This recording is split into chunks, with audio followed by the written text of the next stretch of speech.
Bonjour à toutes et à tous, bienvenue sur cette première émission de Cozy. Aujourd'hui, je suis avec Édouard Mangel, le créateur de Curonaute. Comment tu vas, Édouard? Ça va super, merci de me recevoir. Et toi, ça va? Eh ben moi, ça va super aussi. Je suis très content de te recevoir en tant que premier invité. Donc, comme je l'ai dit, tu es créateur de Curonaute. Tu fais aussi partie du magasin. Tu as aussi un parcours en tête, aussi des projets pour le futur. Donc, on va aussi en parler, c'est assez intéressant. D'abord, je voudrais quand même que tu te présentes pour ceux qui ne te connaissent pas rapidement. Voilà. Eh bien, comme tu as dit, je m'appelle Edouard. Je suis à 3IS en dernière année. Je suis en réalisation audiovisuelle, donc tout ce qui n'est pas de la fiction, aussi bien de la pub, de la musique, du making-of, du clip, de la capta, aussi bien de concerts, d'émissions, télé, du corporate, donc des films d'entreprise, donc vraiment tout ce qui est possible et imaginable qui n'est pas de la fiction. Avant d'arriver à 3IS, tu as commencé à développer cette passion que tu as aujourd'hui. Explique-nous un peu comment c'est arrivé et pourquoi. Eh bien, écoute, j'ai la chance que depuis tout jeune, ma mère m'ait baigné dans l'audiovisuel, enfin particulièrement dans le cinéma et encore plus dans le documentaire. Ça a développé pas mal en vrai ma sensibilité sur ce que c'est une belle image et particulièrement sur une envie peut-être un peu innocente de faire changer les choses par l'audiovisuel. Donc j'avoue que c'est quelque chose qui me tient. C'est comme ça que j'ai commencé la photo aussi, puisque j'ai fait de la photo pendant plus de 10 ans, notamment au studio Harcourt. Et puis c'est comme ça que je suis arrivé jusqu'ici finalement.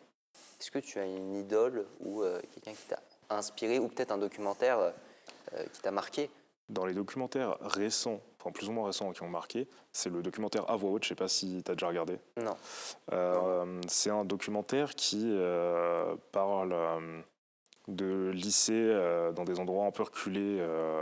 C'est pas vraiment des campagnes, mais c'est des banlieues où tu vois que la plupart des élèves, ils ont des heures et des heures de marche quand il n'y a pas de bus pour venir, Okay. que c'est galère. Il y en a certains qui sortent de prison, il y en a où chez eux, ils n'ont pas particulièrement accès à la culture pour X ou Y raison.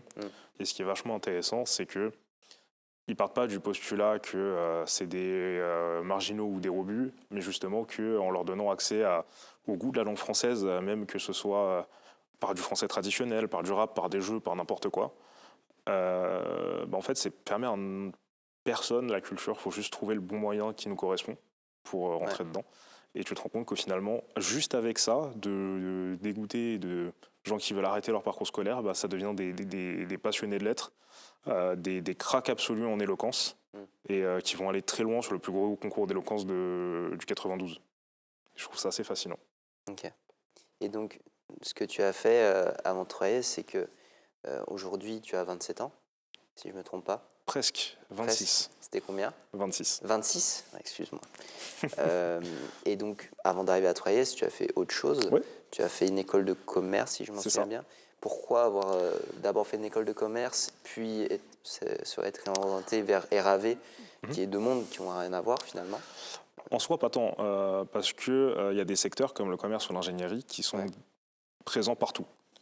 Ce qui est intéressant en commerce, c'est que ça donne une vision extrêmement large et tu n'es pas cantonné à l'audiovisuel, tu as une vision d'un secteur en tant que secteur économique et pas en tant que secteur lui-même et refermé, comme le secteur très niche qu'est l'audiovisuel, qu'on soit en son comme toi ou en RAV comme moi. Et du coup, quoi qu'il arrive, je voulais faire du commerce et de l'audiovisuel, je ne savais pas encore dans quel sens à ce moment-là. Et tu vois, par exemple, si je prends l'exemple de gens qui sortent d'études ou quoi, ou des gens qui ont fait que l'audiovisuel, par exemple, le fait de savoir ce que c'est un contrat et quelles sont toutes les structures légales qui le régissent, c'est quels sont les statuts, pourquoi et comment on peut les utiliser, c'est quoi la compta, plein de choses comme ça finalement qui vont m'aider, ou le fait que j'ai fait de la négociation commerciale pendant un moment, ça peut me permettre aussi de savoir négocier un contrat, une prestation. C'est une bonne aide. Pour savoir les bases et des choses qui sont peut-être entre guillemets un peu plus chiantes à apprendre, qui sont moins passionnantes. En soi, moi je trouvais ça vraiment passionnant le commerce, c'est juste que je ne me voyais pas en faire un métier, mais je savais que ça me serait utile. Ouais, pour plus tard. Et donc on en reparlera après d'ailleurs, tu as des projets plus tard. Tout à fait. Qui notamment te serviront à développer ces sujets-là. Ce que tu as fait après, du coup, tu t'es orienté vers 3IS. Comment ça t'est venu l'idée de créer Curonaute? Est-ce que ça a été direct quand tu es arrivé à 3IS? Tu t'es dit, ok, direct Curonaute, ou ça s'est fait petit à petit avec des rencontres peut-être, ou des idées? C'est une bonne question. Ça s'est pas fait tout de suite parce que j'avoue j'ai un peu de mal socialement, donc le temps de s'intégrer, de trouver les bonnes personnes. Mais c'est une idée qui me reste en tête depuis un moment. C'est la 3e itération d'une idée finalement, hein, c'est pas le premier essai. La première fois que j'ai voulu faire ce projet-là, c'était de faire un mix entre atelier d'artistes et asso qui donne accès à la culture aux gens. Ouais, ok. Sur vraiment ce principe et ce concept de c'est pas parce que tu sais pas que t'as pas le droit d'ouvrir ta gueule, si tu le fais de la bonne façon. Oui. Ça n'a pas marché 2 fois. On a essayé. Hein. Là, j'ai encore une association avec mes 2 meilleurs amis avec qui on fait des podcasts dès qu'on a le temps. Ouais. J'avais pas trouvé peut-être le bon format, le bon vecteur qui me parlait. Et quand je suis arrivé à 3IS, il y a un truc qui m'a marqué, c'est il y a, par rapport à ce que je faisais en commerce, qui était extrêmement présent, il y a très peu d'interfilières avec toutes les filières. Avec toutes les filières et de toutes les années. Parce que je suis d'accord avec les gens de l'école qui disent, quand ils font leur programme, tu travailles avec des gens de toutes les filières, oui, mais aussi de toutes les années et de toutes spécialisations différentes et de tout niveau de compétences différents. Donc savoir gérer une équipe avec des niveaux très différents, des maturités différentes, des façons de réagir différentes, c'est ça qui fait que c'est professionnalisant. Pas parce qu'on a un nivellement quasiment exact, parce que c'est les mêmes promos, parce qu'on a tous appris les mêmes choses, même s'il y a des niveaux très différents, c'est pas ce que je dis. Oui. Mais c'est une façon de penser différente qui se rapproche beaucoup plus de ce que tu vis en presta. C'est savoir gérer plein de types de personnes et faire en sorte que l'équipe soit quand même homogène et cohérente. C'est ça. Et de pouvoir avancer tous ensemble. Et puis, même si à la base c'était pour faire mes émissions à moi, oui. L'idée c'est aussi de servir un petit peu, si tu veux, de prestataire de l'école. Au même titre que quand on en parlait pour Cozy, moi c'est avec plaisir que les gens viennent me voir, me disent tiens j'ai envie de développer tel projet, et nous on s'occupe de la partie artistique et technique avec eux, et qu'on les aide à les développer, et si possible à les aider à faire des trucs qu'ils ne feraient pas dans leur filière ou dans l'année. Et donc c'est aussi peut-être un projet qui permet de rencontrer des gens et peut-être faire un réseau, pourquoi pas pour Bien plus sûr. tard. Parce que je ne sais pas si c'est le cas de tous les élèves, ou si parce que je suis un peu plus vieux, mais je trouve qu'il y a trop peu d'élèves qui se rendent compte que le premier réseau, c'est les profs et les élèves. Donc effectivement, là aujourd'hui, on parle de ça, on est potes, etc. Mais qui dit, ça se trouve, dans 2-3 ans, on se donnera chacun du taf. Ouais.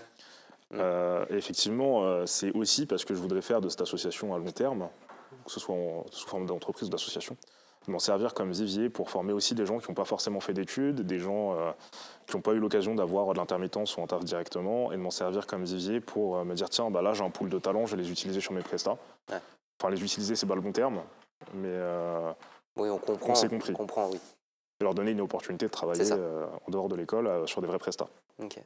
Et donc à côté de ça, tu travailles aussi au magasin en tant qu'alternant. Est-ce que tu peux nous expliquer un peu ton rôle déjà là-dedans et pourquoi le magasin? Pourquoi avoir choisi Commençons déjà par pourquoi le magasin, comme ça on le fait dans l'ordre. Ouais, c'est vrai que c'est plus simple. Honnêtement, il y a plusieurs phases. Dans un premier temps, c'est parce que toutes les alternances sur lesquelles je pouvais être pris, il y a un facteur qui s'est révélé très rapidement, c'est qu'en tant que personne de 26 ans au début de mon alternance, je coûte 2,5 fois plus cher qu'un alternant, on va dire, du bon âge. Ouais, okay. Donc c'est assez logique, j'en veux pas plus que ça. C'est logique quand tu as 2 profils intéressants, si tu en as un qui est beaucoup moins cher, je comprends. Donc il y avait une part de ça et une part de, je me suis dit, c'est l'occasion de m'investir dans l'école, comme j'ai quand même de l'expérience dans le milieu éducatif, de mieux comprendre son fonctionnement et d'essayer d'être là pour les étudiants aussi. De mieux comprendre, parce que du coup, quand on est côté étudiant, on ne se rend pas forcément compte, sans forcément particulièrement être de mauvaise foi, mais parce qu'on n'a qu'une seule vision de ce qui se passe en coulisses, qu'est-ce qui se passe au magasin, qui est de la faute ou pas du magasin. On se rend compte d'ailleurs que c'est pas tant la faute que ça, le magasin, la plupart des problèmes qu'on voit. Donc voilà, c'est vraiment se rendre compte du fonctionnement de l'école qui je trouvais intéressant. Et c'est aussi un peu du dépit, pour être tout à fait honnête. Ce que je disais, je ne l'ai pas menti, je l'ai dit à mon entretien. Ouais, mais ça te permet aussi peut-être, je ne sais pas si c'était de base un objectif, mais d'être flexible entre tes projets. Par exemple, Curonote, tu es toujours au même endroit, en fait, tu es toujours avec le même matériel que tu peux peut-être emprunter aussi plus facilement. On ne va pas se mentir, en tant que personne du magasin, quand tu travailles bien, tu es quelqu'un de confiance pour le magasin, pour Stéphane Pierrat, et c'est aussi beaucoup plus simple de sortir des choses du magasin, sans abus évidemment. Il faut savoir le maîtriser, on ne sort pas n'importe quoi, mais c'est beaucoup plus flexible et on peut sortir beaucoup plus de choses sympathiques, on va dire. Sur la question du fonctionnement, parce que je n'y ai pas encore répondu, déjà, on se rend compte que l'état du matériel quand on va au magasin, c'est pas le magasin, c'est comment les élèves l'utilisent, finalement.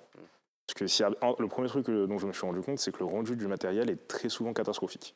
Très souvent catastrophique. Toutes les filières C'est général? Général, maintenant, je suis pas là pour, on va dire, allumer des filières. Oui, On se dira bien ça sûr. après l'émission, mais ou alors parfois il y a des intervenants qui travaillent d'une certaine façon dans leur milieu professionnel. Par exemple, il y en a qui ont tendance à démonter les bonnettes intégralement, même les suspensions. Ouais. Au magasin, c'est pas possible parce que si on se fait ça sur toutes les listes à chaque fois, monter, démonter, monter, démonter, Un peu long. on perd des heures et des heures. Au même titre que les gens qui ont la bonne idée de rouler que la première couche de câble dans un fly qui fait cette taille et qu'on doit se taper de rouler tous les câbles et les élèves sont partis, bah, ça nous prend facile 2-3 heures de rab juste pour ça. Bah, c'est beaucoup de travail, quoi. Mais aussi, en termes d'organisation, c'est qui déjà qui gère le magasin? Toi, t'en es où à peu près à Ouais. cette échelle-là? Alors, actuellement, parce que ça va changer d'ici janvier, parce qu'il y aura Ouais. le remplaçant de Tom qui était l'ancien responsable. Ok. Pour l'instant, c'est Stéphane qui a pris l'intérim, on va dire. Stéphane Pierrat, du coup. Oui, tout à fait. En dessous de ça, on a les assistants responsables qui sont composés de Guillaume Dubar et Roxane et Baker, je crois, si j'ai son nom de famille, Ok. qui sont les deux responsables du magasin. Et si tu veux, c'est Stéphane qui décide de si oui ou non les listes sont accordées. Au retour, c'est lui aussi qui va faire les démarches si ça n'a pas été rendu correctement, s'il y a eu du vol, des casses. C'est lui qui va courir après les gens et leur expliquer parfois que respecter le magasin, c'est une priorité au même titre que tu respecterais n'importe qui. Ensuite, Roxane et Guillaume s'occupent des listes, de valider les listes, de nous les filer, de nous les imprimer, de corriger s'il y a des choses qui ne sont pas autorisées, de changer si ce n'est pas disponible. Et nous, on s'occupe de la préparation et du retour des listes. Et évidemment, l'accueil au comptoir des élèves et des intervenants qui nous demandent tout le temps des choses, ce qui est normal. Ouais, donc il faut quand même avoir ce contact social, arriver à tout faire un peu. Ce qui est bien aussi avec le magasin, j'imagine, c'est tu touches tout le temps à du matériel, du coup, tu arrives que ce soit du son, caméra, de toutes les filières, tu touches un peu à tout, ça peut être aussi une bonne compétence. Ouais. C'était intéressant. Après, le problème, c'est qu'on n'a pas toujours l'occasion de le tester, parce que c'est quand même des journées assez complètes. Maintenant, par exemple, tu vois, sur les jours de veille, puisque le mercredi, ça ferme à 22h, l'école, pour des tests au PSV et pour le club cinéma, c'est l'occasion parfaite de se dire, bah tiens, je vais tester du matos, je vais sortir des trucs. Donc tu préviens Stéphane avant, tu fais un peu ce que tu veux. Et ouais, là, tu peux tester des trucs, que ce soit en rapport avec ta filière ou non. Par contre, je t'avoue que, par exemple, quand tu t'es pas initié aux arts du spectacle vivant, c'est un peu la hantise au début, parce que tu comprends pas ce que c'est. Le nom du matos, t'es en mode, quoi? J'imagine, ouais. Non, mais à part ça, ouais, c'est assez intéressant, parce que du coup, tu vois plein de matériel. C'est l'occasion, quand il y a le temps, parce que les deux responsables, c'est Guillaume, qui est un peu l'expert technique. Donc il est toujours disponible pour t'expliquer des choses. D'ailleurs, n'hésitez pas à passer nous voir pour nous demander des choses, parce que par exemple, que ce soit Guillaume ou les alternants, nous on adore discuter avec vous et vous expliquer quand vous ne savez pas des choses, parce que c'est aussi la transmission, c'est de l'échange aussi, nous c'est avec plaisir. Bah, c'est vrai que quand on vient en magasin, en général, vous êtes toujours à droite, à gauche, à bouger. Peut-être on n'ose pas trop venir vous déranger, surtout quand on est en première année, qu'on ne connaît pas trop le magasin. Voilà. Donc tu es en train de dire un peu, n'hésitez pas, venez. C'est-à-dire, le pire qui puisse arriver, c'est de vous dire, là j'ai pas le temps, on repasse, mais avec plaisir. Mais on préfère, venez, même sur des trucs qui peuvent sembler bêtes, comment on roule un câble, cette cam, c'est quoi le nom de la carte mémoire, comment on change tel paramètre, on prendra toujours le temps de vous expliquer. C'est vrai que ça peut être un gain de temps quand tu connais pas trop, que tu es en première année par exemple, de venir et de demander à quoi ça sert, ça. Même s'il y a des cours pour, peut-être, mais dès la première année, il y en a qui font des tournages presque à la rentrée, alors qu'ils n'y connaissent pas trop, mais juste parce qu'ils ont envie de découvrir. Et donc voilà, ça peut être un bon moyen de apprendre un peu le matériel rapidement. Complètement. Du coup, donc, là, tu en es à ta troisième année en RAV. L'année prochaine, tu pars. C'est-à-dire que déjà, quelqu'un va te remplacer au magasin. Donc ça, à mon avis, il n'y aura aucun souci. Mais par contre, sur le côté QO-Note, c'est toi qui es un peu le big boss, on va dire ça comme ça. Mais du coup, il va falloir te remplacer. Et est-ce que tu as déjà quelqu'un en tête pour te remplacer et reprendre le... D'une part, je ne suis pas sûr qu'il y ait une nécessité de se remplacer, parce que ce que je tenais à faire sur ce projet, c'est qu'on n'ait aucune dépendance vis-à-vis de 3IS. D'accord, ok. que ça reste à 3IS, parce que mon objectif, c'était quand même que ça crée quelque chose de social, de vivant là-dessus. Maintenant, ça n'empêche pas de se sortir aussi de 3IS, d'aller essayer de chercher des prestations, de travailler ensemble. On va dire que c'est une première structure, un premier point pour qu'on travaille ensemble de façon la plus cordiale et entre amis, quoi, finalement. Mais aussi, tu as des projets assez concrets, on va dire ça comme ça. Ouais. Tu veux créer ton entreprise. Parle-nous un peu plus de tout ce que tu veux faire et on va voir qu'il y a aussi toute cette partie commerce que tu nous as parlé juste avant. Oui. Donc c'est un peu un monde qui va fusionner. Parle-nous un peu de ton projet. À court terme, j'ai construit ma première régie, là, multicam. Du coup, je commence déjà à chercher mes premières prestations. Pour ce faire, je suis en train de réfléchir à ma structure. Quand je réfléchis à une structure, il faut réfléchir à deux choses. Quels segments sont intéressés? Quand on entend segment, c'est quel segment de la population? Et quel est ton cœur de cible? Le cœur de cible, c'est à la fois l'âge, c'est très technico-commercial et un peu casse-couille de le dire comme ça, mais CSP-, CSP+, particulièrement les jeunes, les étudiants, qui tu veux aller chercher en priorité. C'est quoi ta cible secondaire, on va dire, pour essayer d'aller taper directement dans ce qui peut marcher. Dans un second temps, il faut budgétiser tout ça. Parce que par exemple, une régie, ça m'a coûté plus de 4 000 € à la construire, et c'est que le début, il n'y a quasi aucun équipement dedans. Ça coûte très très cher. Comment la rentabiliser? Par exemple, là, la régie que j'ai faite, juste le fly avec le PC dedans, un écran, un stream deck, clavier souris, c'est environ 500 € la journée en location. Et c'est déjà un vrai budget, quoi. C'est ça. Donc je ne peux pas te proposer à n'importe qui.